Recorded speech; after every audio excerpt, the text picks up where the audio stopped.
And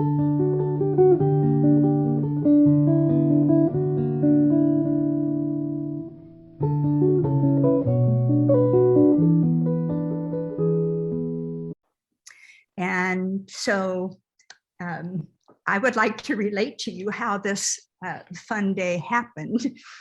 On December 28th, I sent an email to Jimmy Wright, the president of PSA in New York, who was going to do the program today on his abstracts.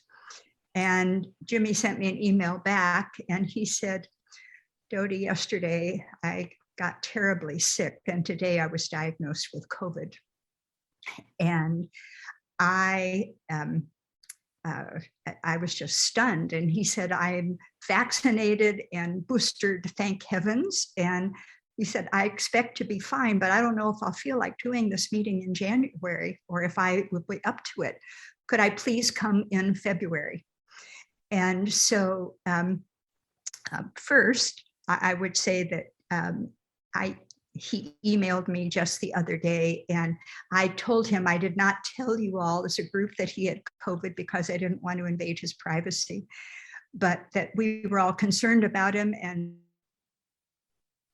certainly wished him well. And he wrote back that 2 days ago was the first day he felt well enough to go back outside and take a walk, but that he was on the mend and that he will join us in February, and thanked us for our concern.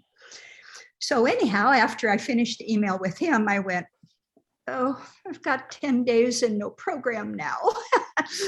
And so I was beginning to feel quite panicked, actually, and wondered what I was going to do. And Jerry, my friend Jerry Raitt, one of our members also,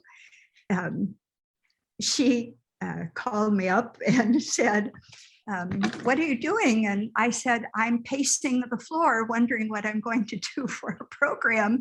And she said, Dodie, would you like to come over for a cup of tea? I have something to show you. She said, I have a program. I said, you what? So I went to her house and she related what she's going to tell us about. And it has been just a little gift from heaven. And I know that you will enjoy this. But first of all, before I turn the program over to her, I've tried, when we have a presenter, to use it as an opportunity for you to get to know them better, especially too if there are members. And I know a lot of you know Jerry, but many of you perhaps don't. And so I'd like you to be more acquainted with her. She is one energetic lady, living large, loving life, and is a very creative person in very many ways. She's a fabulous gourmet cook. Once owned a tea room in New York called Daydreams, very appropriate, I would think. And she is a professional interior designer. And she loves lots of forms of creative art. One of the things I observed during COVID isolation time and hot summers here is watching or hearing Jerry talk about being in her Cassatt studio and working on her pastels. She loves her pastels and she loves doing it. She loves doing it. I don't hear as much from her about saying, well, I'm going to make a painting now to enter in a show and be a winner. What's important to her is, honestly, I think the pleasure that she has doing it. Not that she doesn't have winning work. I didn't mean it that way, but it's a pleasure to see her get so involved in it. And she lasted a great series on flowers. And so I asked Jerry, if there was something you would like the group to know about you, what would it be? First, she didn't have any answer. But then she said this to me, which I'd like to pass on to you. She said that she would like to think that she is one who practices the art of artful living. And she certainly does. So I would like you to welcome Jerry Raitt. So, Well, Dodie, that was so beautiful. I have tears. Wow. And Dodie's such a special friend, and this is so wonderful to be here. And I was so glad I could help her out. And our tea was wonderful. Well, I'm so excited to be here, and I want to wish everybody a happy new year. And I'm going to take you on a little journey. I went to San Francisco on December 17th with my husband, and we hadn't been there in 2 years. And when we arrived, we went to my daughter's house, and my son-in-law was there, and we had to have a COVID test because of her work. So we had negative COVID tests, and then we had tickets to go to the Nutcracker. Okay, the Nutcracker is a fabulous ballet company. And we sat in the orchestra section, and there was my husband and my son-in-law and my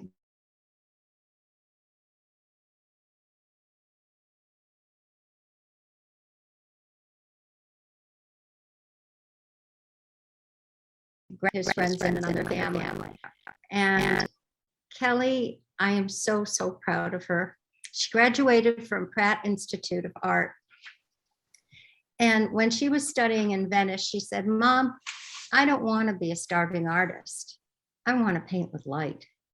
And that's what she does. She has a wonderful group of people that help her, and she lights up the ballet.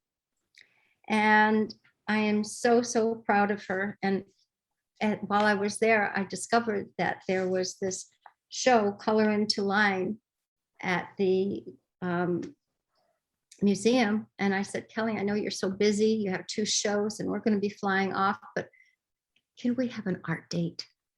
So she and I went to the Legion of Honor. And I don't know if you've ever been there, but it is a magnificent facility.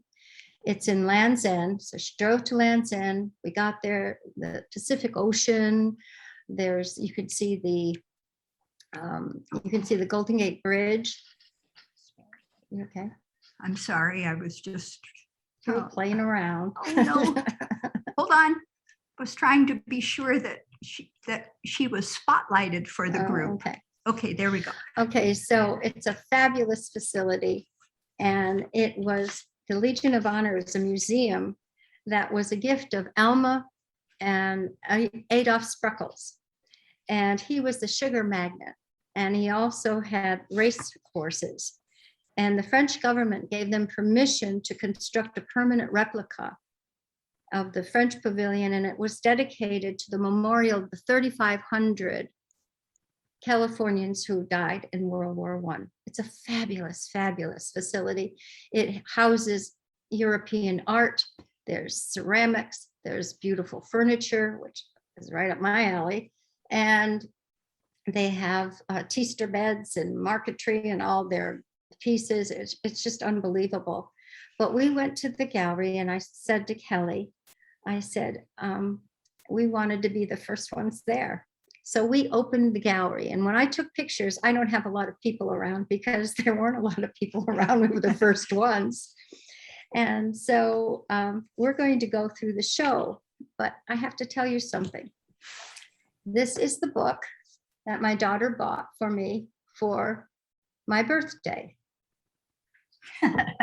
And that's the catalog for the show. Okay, Color into Line, Pastels from the Renaissance to the Present. And it's by Fierro, I forgot his last name. Says right here. Rinaldi. That's it. Okay. He was the curator. He's the curator of the museum. Okay, so show him what you have. So when I went to Jerry's house for tea, she said, I wasn't going to give you this yet because I bought it for you for your birthday. My birthday was Saturday. Happy birthday, Dode. Yeah, it was 75, so it was a bigger year. So I'm younger than her. She splurged on a birthday present. And she said, I wasn't going to tell you about my trip there until I'd given you the book. But now I need to tell you because I think I have a program for you.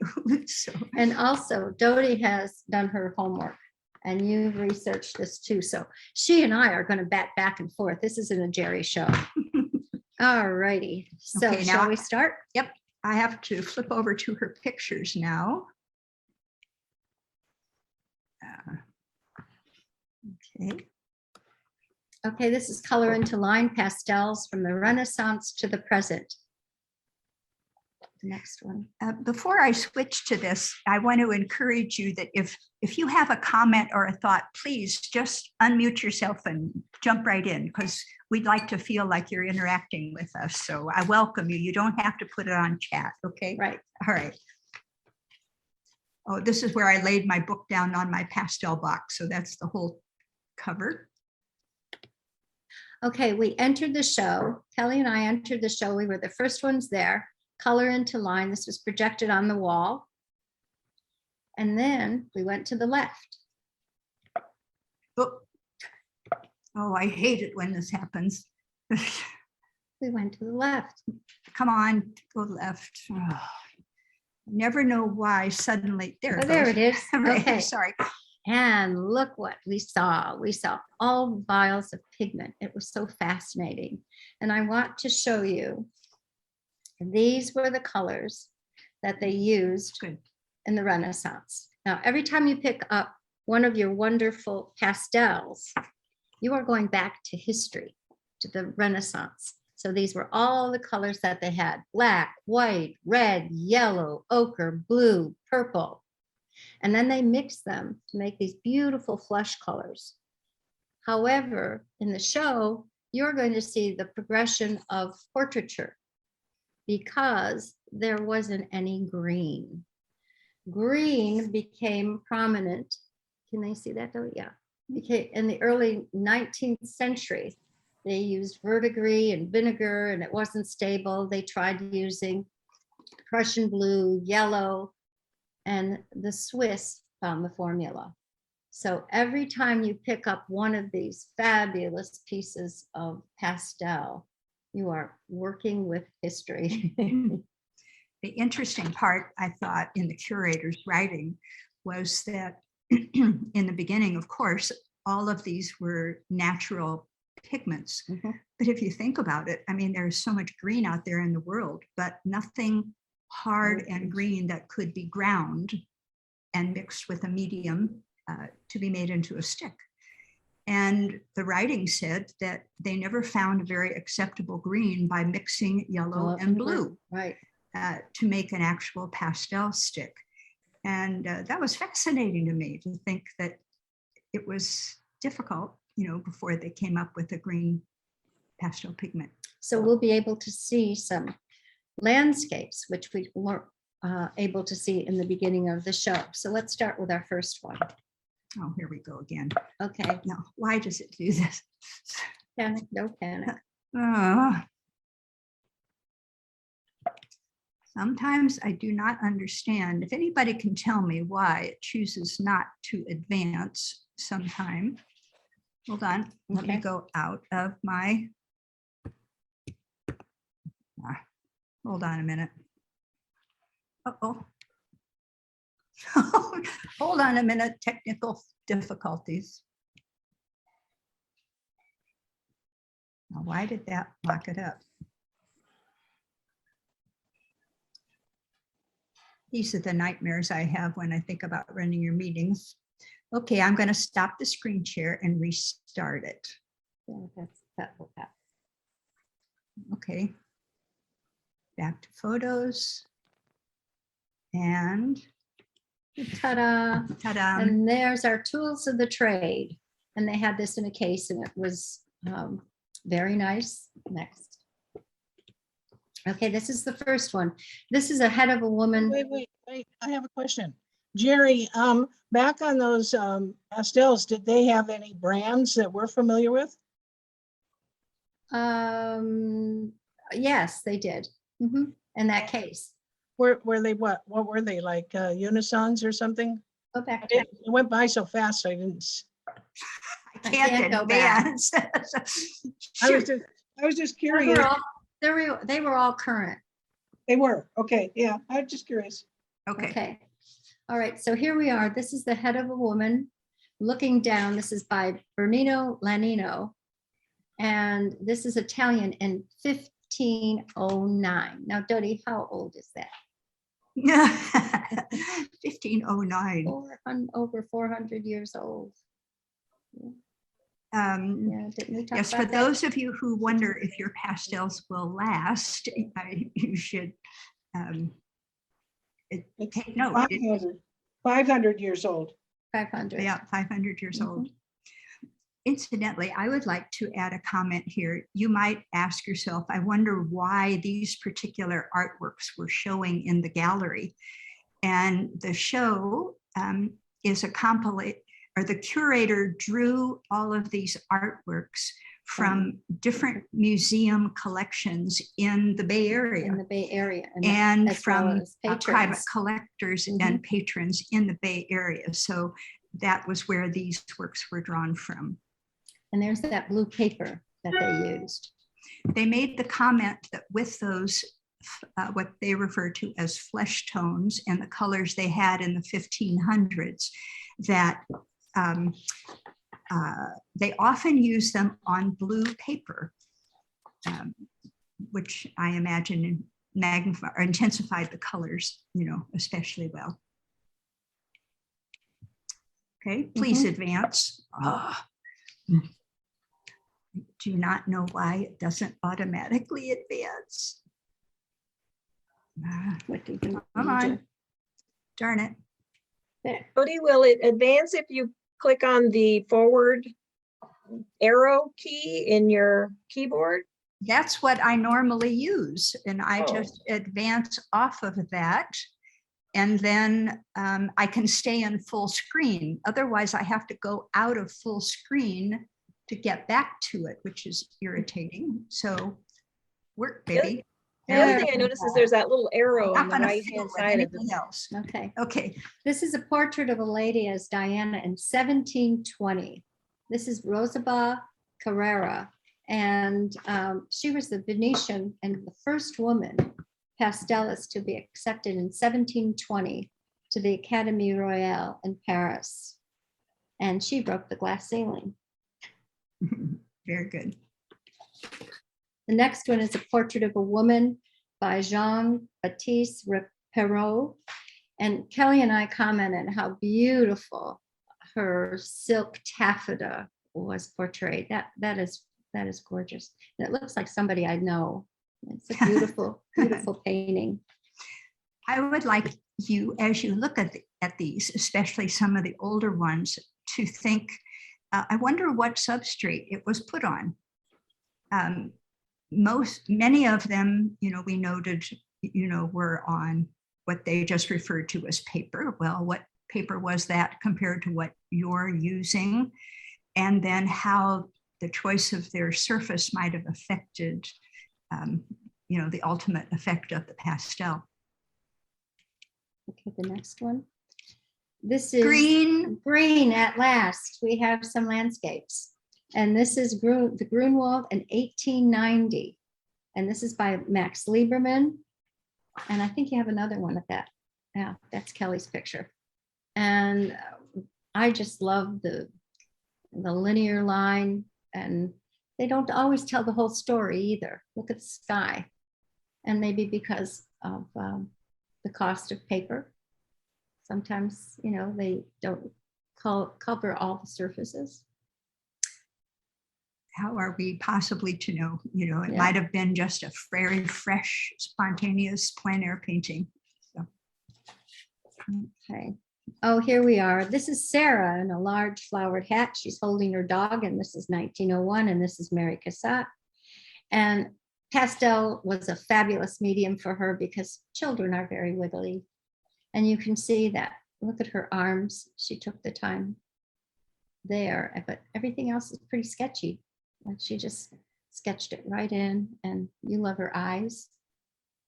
Oh, I mentioned to Jerry as we looked through it that it struck me that this was one of the few Mary Cassatts that I have seen where the person has anything like a smile. Most of Mary Cassatts that I've studied and looked at over the years are all very serious. And I thought, well, she did do most of them from life, I assume. And of course, how long does your model hold a smile when you're working on them? but I thought the expression was quite interesting on this one. She's very Anybody? beautiful. Any comments? The dog's not smiling. Yeah, you're It's not right. Roxy. Nice. Isn't that a lovely hand Mhm. also? Yeah, Yeah. this looks like a portrait that my mother had done of me when I was about this age. And we had several sittings. That's how they were able to get the fingers. And so the smile sort of came at a random sitting. So it wasn't like a one shot did it all. Did you wear a big floppy hat? No, but I hated the process as a model. I was too squirmy. And I didn't like the painting after when it was done either, because I don't know, it just wasn't as fresh and lively as I would do it. Yeah. This is the first we've heard that your mother was an artist. Yeah, she went to Stanford as an art major. I grew up with nudes in my Really? living room. That's interesting. Oh my goodness. Thanks for sharing that, Liz. That's good. And it's so nice that you're talking back to us Yes, too. Thank This is you. good. Okay, and that's Mary Cassatt's Pastel box. Wow.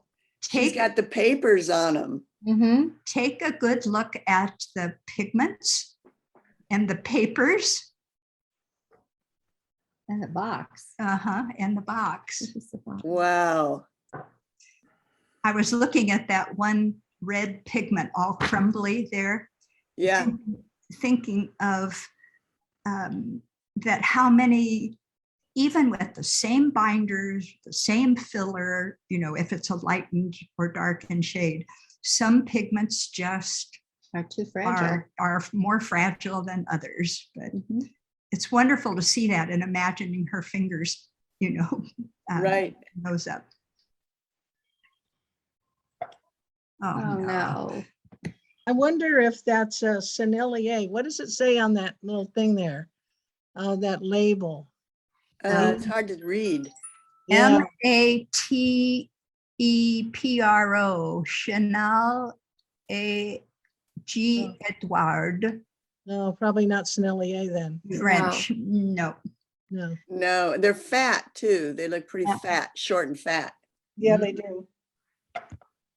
All right. My apologies. I can't advance again, so I've got to do this again. I apologize. I've just learned a bad Zoom lesson, and that is if I had put this into Excel, I think I wouldn't have had the advanced problem. So I'm sorry. Okay, Jerry. Okay, this is The Dancer, and it's by Edgar Degas, 1897 to 1901. And I did some research on this, and he took photography as his preparatory drawings and painting. So that's why he has all this beautiful motion. Advance to the next one. Ta-da, it worked, okay. And then I just absolutely love this little area above the dancers and all the colors that he put together.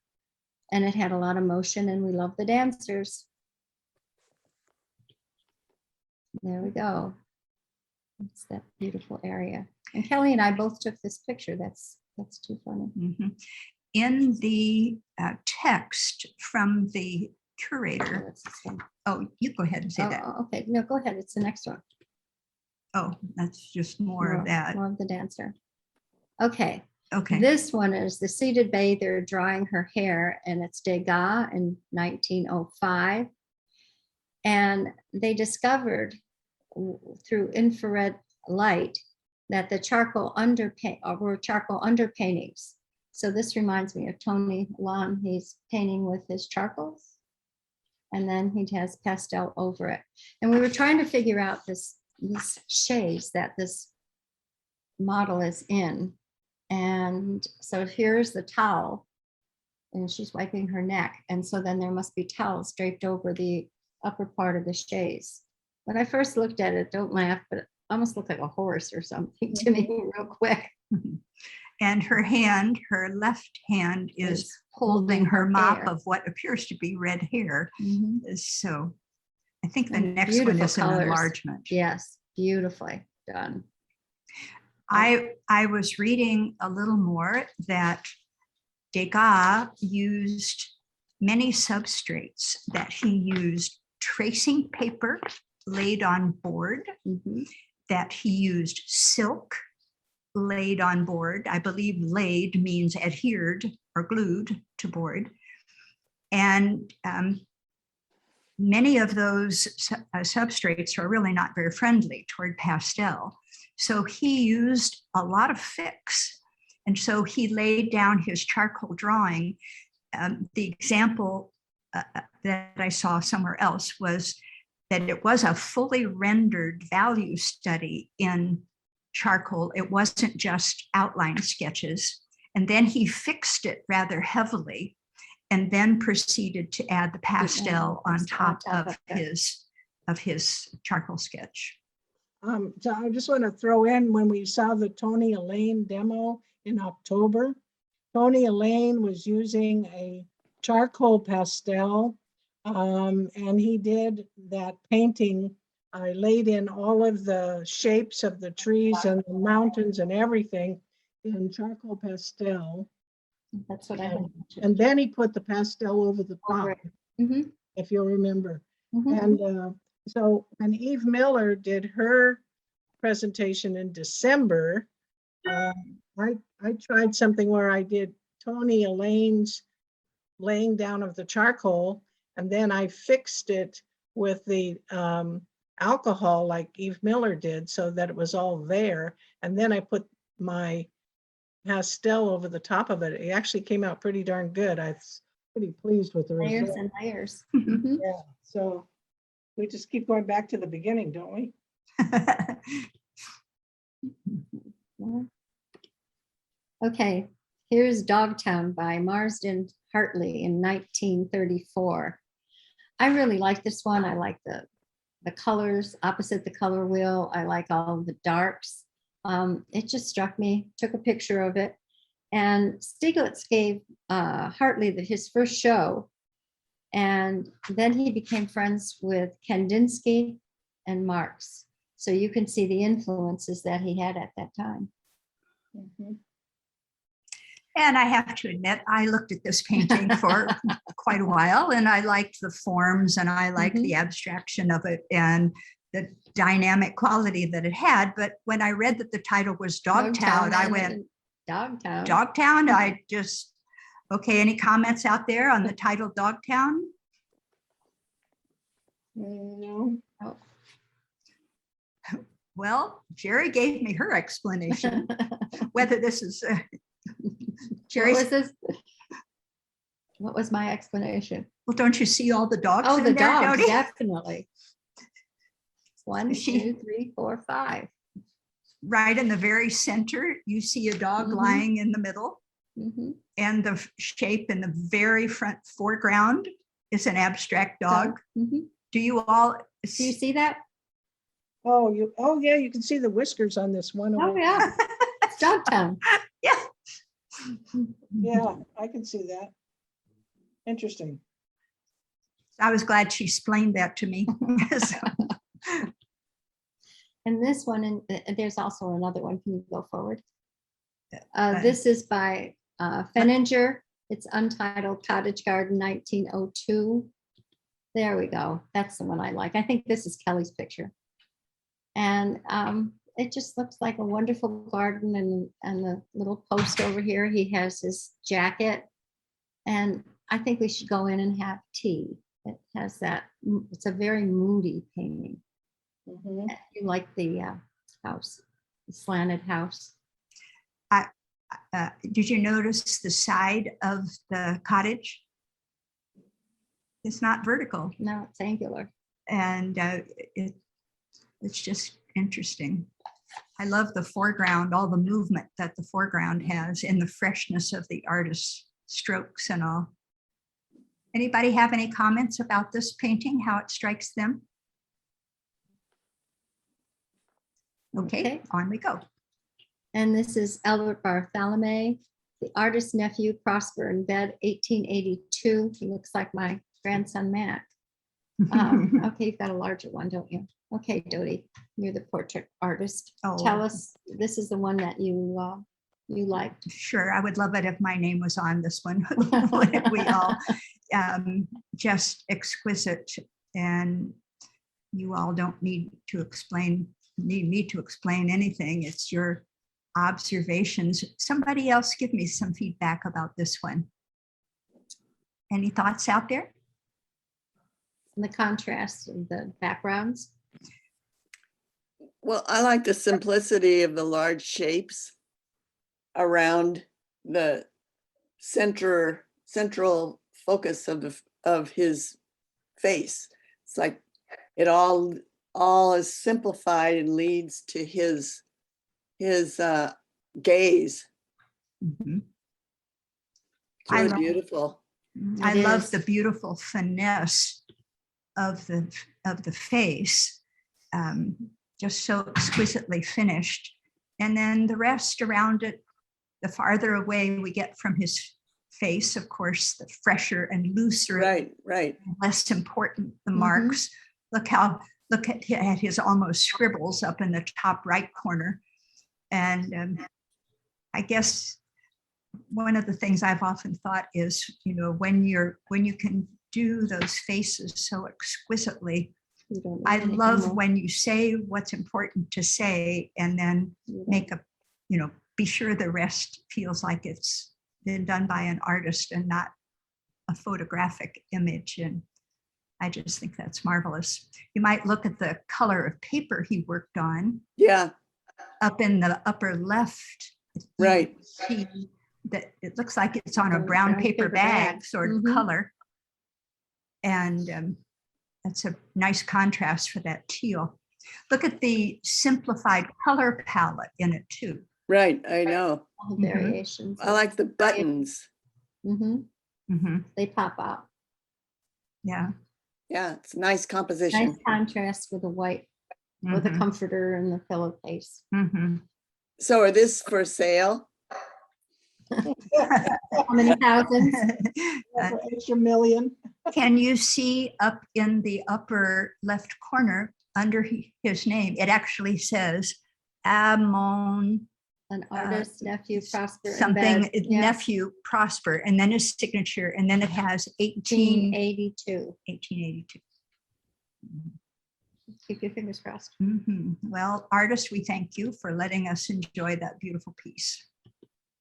Okay, this is by Whistler. This is Lady with a Fan. And I don't know, it was just very simple and I truly enjoyed it. And Whistler had an exhibition in 1880 and a visitor asked him, how much is this piece or the sheet? And he said 60 guineas. And he said, that's enormous. And Whistler replied, enormous? Not at all. It's only took me less than a half an hour to create this pastel. Well, there isn't the drying time. It's easy to transport. And I once took a class and the instructor painted. And one of the students asked the instructor, how long did it take you to paint that picture? And she replied, 40 years. So you have to remember you have a lot of experience behind you. And this is by Leon Littermitt. It's Seated Harvester. It's 1887. And I think I just took this picture because it was very bright and peaceful. And maybe I felt like that lady at that time just sitting there. And it just moved me. And the frame was beautiful as well. Any comments, Doug? The first comment she said when she first showed this to me, she said, and she's so tired. She said, I guess I like this because I was tired when I saw it and I can relate to her because I was so tired.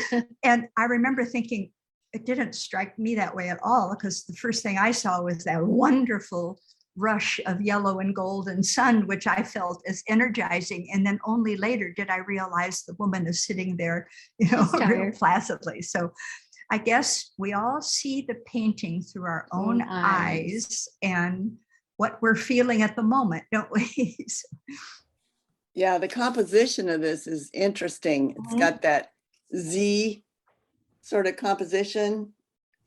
mhm. And I love the haystack. The textures in this is really nice. And boy, you really can feel the light. The heat almost too, can't you? The heat. Yeah, Uh-huh. And look at the sky. It isn't all blue either. Mhm. no, Purple it's lavender. beautiful. Mhm.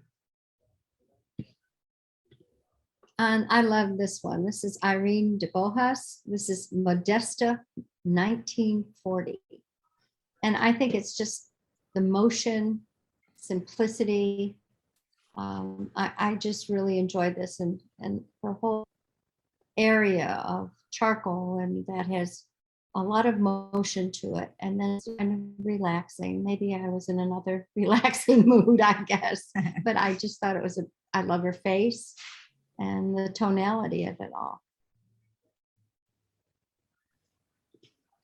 And guess who I thought of when I saw this? There were 3 of Wayne Thiebaud's, 2.5 Thiebaud, 2.5 cakes. And this is 1972. I thought of Liz. There's the cakes. I went to this same museum and saw his solo show there. Mhm. And I just sat down in front of his work, and I didn't cry out loud, but I just was just so moved by his color. And he used the pastel, so they look like cakes and icing and Yeah, textures. It was really fabulous.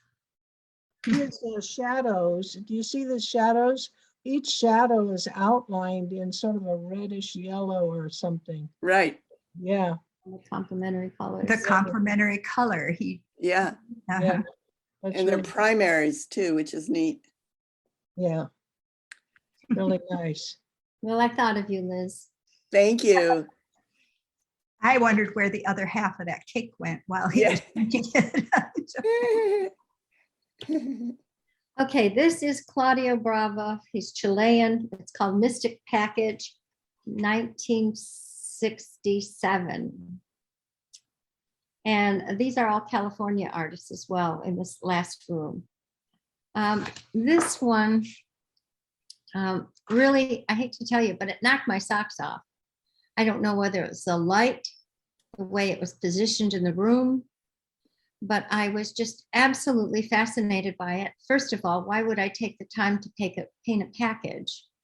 But this is so exquisitely done. You know, when Yeah, that Hallmark paper that you get or gift wrap, and it's all glossy, and when you make a mistake with it, it just stays creased forever. Well, that's what it reminded me of. And then I looked at all the values of color. And then the most exciting thing was the twine. yeah. I Wow. took the close-up because I was just in awe. Look at the little fibers of the Oh, twine. wow. I mean, the detail on this it takes a lot to knock my socks off. I used to Really? sell art, and this was like, Wow. wow. Wow.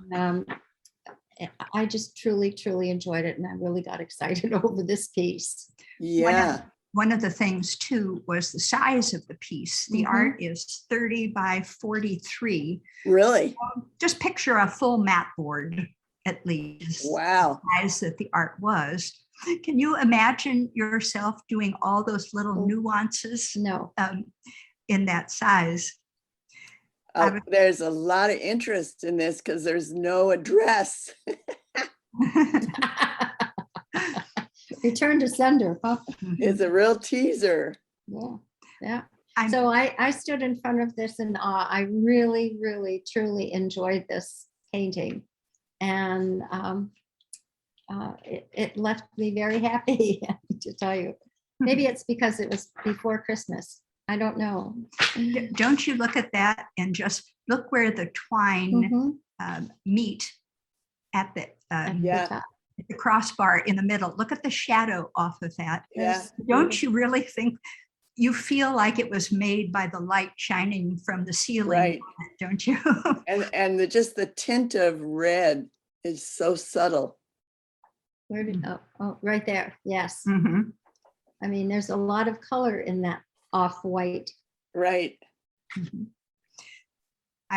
As Jerry and I previewed this, I made the comment that take a look at it in this frame and see the impact that it has with this framing that was chosen. And think how different this piece could appear in a whole different manner of framing. As large as it is, you know, I could almost imagine it with the most minimal of, you know, a pale frame, so that all you really saw was the package in essence. And it was just kind of, Let's just set it right up. it was just interesting Beautiful. to think of how different it might present in another way.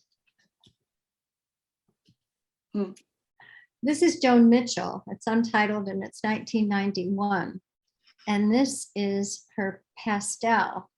But it was interesting. I've always loved her work. And I looked at my book and my ticket to the show. Kelly and I went to the retrospective at the Whitney. And she really does a fabulous job with, let's see, here we go, with all her acrylics and oils. And I really enjoy her work. And so I had to make sure I took a picture of that. I don't know if it really moves me, but there's Joan. Okay. Next, this is Donna Anderson Cam. This is a large painting on paper, and it's a 50 by 90 or a 4 by 8. And it showcases homeless youth encampment, and it's the final work in the gallery. There's a tent, a girl reading, one is smoking, and the other one is on the phone. And Dodie really liked this a lot. And where's the little gal? There she is. And you discovered that this was, you contacted this artist? Well, I tried, actually. I was fascinated with this. And so I just read a little more about it. First of all, in the catalog, the curator describes how he found this, basically. The artist lives in San Francisco, and she entered this in a show held at the De Young Museum in San Francisco, which is another of the museums that are all coordinated in San Francisco. It was a pastel show for Bay Area residents. And so the group allied with all of those different museums bought this as a purchase award. And so he featured it as a pastel. It is described as pastel and colored pencil on paper. So then I went to her website, Donna Anderson Cam, K-A-M, read a little more about her. And she does artworks that focus on social issues and sustainability and society. And I can't go back. She described how she staged what she wanted to stage. So she hired, I guess, models or friends to be in these positions and created the scene that she wanted. Can you go back? There you go. And so I would like to know what is some of your reactions to this piece of work, both as a work of art and what you see and what you think she was trying to tell. It was a very large painting. That was the last one in the show. So attention to It homeless. looks like in spite of technology, they don't know how to put up the tent. I don't. It's This a must be blended tent. fairly current because she Well, has her mask. somebody's looking on the phone and somebody's He looking has in a mask. book He and has a mask on. Mhm. So this is a recent Oh, yeah. This was painting. just last year, wasn't it? That they were Yes. awarded it. 2020. Yeah, It's very it's current. current.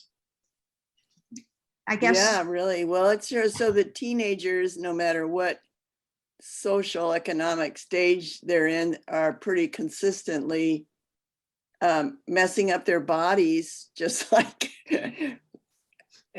wealthy ones. Well, that's an interesting thought. Mhm. I guess one of my thoughts when I looked at it was, do they look like homeless people? no. They're No. well dressed, they're fashionably She has dressed. a phone. And Yeah. my thinking was that all of that was intentional to show what's happening now, that many homeless are people who never dreamed they would be homeless. Oh, that's a good point too. out on the street. You could go that way, yeah. It's my guess that that is at least part of her intention. Right, right. And heaven knows there's a lot of homeless problems in San Francisco. my So goodness, she's certainly yes. drawing attention to it. Can I just say that homelessness sometimes is about teenage runaways? And there's an awful lot of teenage runaways. Yeah. And I admire that this artist has decided to take up some social issues, because traditionally artists had, a certain responsibility, if that interested them, to highlight social issues. And, I think of Goya, for example, and many other artists throughout history. And I think that this is, it's a big part of looking at art is also to see what different artists focus on. And I think it's really exciting to see this artist using pastel on a large format and focusing on social issues. So kudos to her, I feel. Mhm. When I pulled up her website, I actually sent her on her contact form a congratulations on her show, and that I was pleased to see it in this way, and that we would love to contact her and hope perhaps in the future that she might give a program for us, not necessarily a demonstration, but rather showing us many of her works, Right. and what and why and how she was making them and using them. So would you like me to try it again? I haven't gotten a response back from her yet, but I will try. I would say that would be great. And I'm going to look at her website when we shut down today, because, maybe send her just a word of, how she made me feel. Mhm. Well, it's Right. Donna Anderson Cam, K-A-M. .com. This painting reminds me of myself. I was a wild child back in the 60s, and being homeless was a matter of choice. It was like my social rebellion. Oh, interesting. Yeah. So I really, I have a totally different view of homelessness than most people do, because I was there on purpose. Mm-hmm. And how long was that in your life? No, about 18 months. It was by choice. Thanks. I was a wild child. I've done a lot of things that most people don't do if you stick with the social order.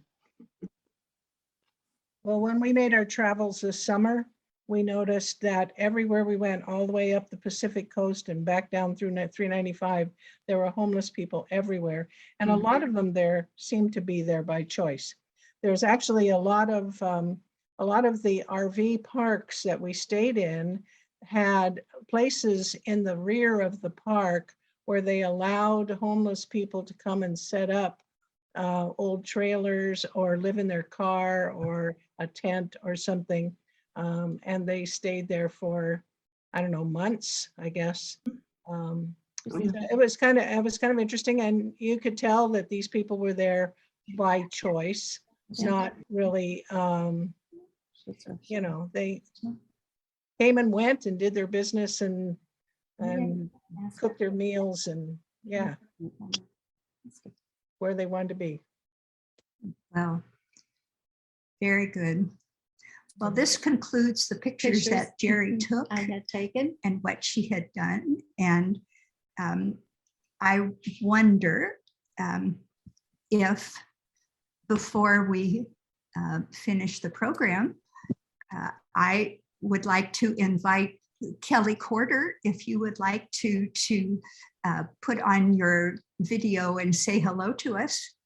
We'd enjoy saying hello to you, but that's entirely up to you. So if you would like to put on your video, we'll give you a wave. So There she Hi is. there. Hi there. Now, here she is. Hi, nice job, everyone. That was really good. did you Yeah. enjoy it, honey? Yeah, it was lovely. Are Good you an work. artist also? Kelly, are you Yes. an artist? Yes, I am. Yes, what- many mediums. Many mediums. How about Mhm. that? That's great. Absolutely great. Like mother, like daughter. Yeah. It's beautiful. Very good. Well, it's great to see you all active and healthy and doing art these days. That's terrific. Yeah, it is. And it's Yeah. great to see you, honey. And thank you for taking me. Yes, thank you for taking her. Sharing- And Yeah. sharing this together. Kelly and I have had several art experiences all over the world. We go to different museums, and I'm very blessed to have her for my daughter.